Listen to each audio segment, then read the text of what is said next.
Biochemic চিকিৎসাকে আলাদাভাবে স্বীকৃতির দাবিতে দীর্ঘদিন ধরে আন্দোলন করে চলেছেন সারা দেশের কয়েক লক্ষ চিকিৎসক। বিজ্ঞান ভিত্তিক চিকিৎসা পদ্ধতি বায়োকেমিক বিশ্বের উন্নত দেশগুলিতে স্বীকৃত। ভারতবর্ষেও বায়োকেমিক চিকিৎসা পদ্ধতিতে চিকিৎসা হলেও এটিকে আলাদাভাবে স্বীকৃতি দেয়নি কেন্দ্রীয় সরকার। বায়োকেমিক চিকিৎসাকে আলাদাভাবে স্বীকৃতির দাবিতে কয়েকদিন আগে কলকাতার রাজপথে প্রতিবাদ মিছিল করেন কয়েক হাজার চিকিৎসক। এবার অল ইন্ডিয়া বায়োকেমিক মেডিকেল কনফারেন্সে ফের একবার এই দাবিতে সোচ্চার হলেন বায়োকেমিক চিকিৎসকরা।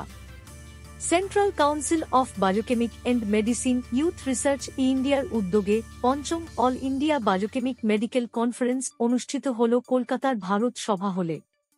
প্রাক্তন রাজ্যপাল শ্যামল কুমার সেন ভার্চুয়াল মাধ্যমে অনুষ্ঠানের উদ্বোধন করেন, যেখানে সারা দেশ থেকে কয়েক হাজার বায়োকেমিক চিকিৎসক উপস্থিত হন।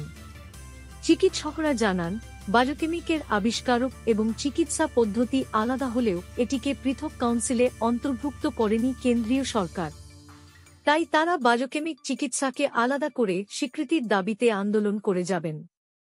সংস্থার সেক্রেটারি ডক্টর এন.সি. বাগচি বলেন, যতদিন না কাউন্সিলকে সরকারি স্বীকৃতি দেওয়া হচ্ছে ততদিন তারা আন্দোলন চালিয়ে যাবেন। বায়োকেমিক চিকিৎসার গুরুত্ব তুলে ধরেন সংস্থার সভাপতি মেডিকেল বিজ্ঞানী ডাক্তার টি.কে. বাগচি। আমাদের fifth all India biochemic medical conference, biochemic যেহেতু আলাদা সেপারেট সায়েন্স, ভারতবর্ষের বাইরে এটা আলাদাভাবে স্বীকৃত আছে। জার্মান, আমেরিকা, বিভিন্ন দেশে আরও অনেক দেশ আছে আলাদাভাবে স্বীকৃত এটা। বাট ইন্ডিয়াতে এরা হোমিওপ্যাথির সাথে একসাথে করে এটাকে এরা বিল পাস করিয়েছিল বা একসাথে করে চালাচ্ছে। তো এটা তো খুবই অন্যায়, একটা সায়েন্সের গলা টিপে মারা হচ্ছে।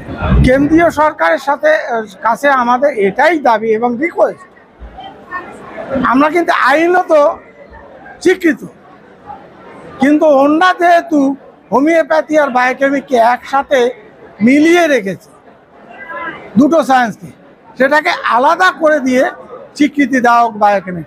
প্রত্যেক দিনের গুরুত্বপূর্ণ খবর দেখতে সাবস্ক্রাইব করুন আমাদের ইউটিউব চ্যানেল আলিপুর বার্তা। আর নতুন নতুন আপডেট পেতে অবশ্যই বেল আইকনটি প্রেস করুন।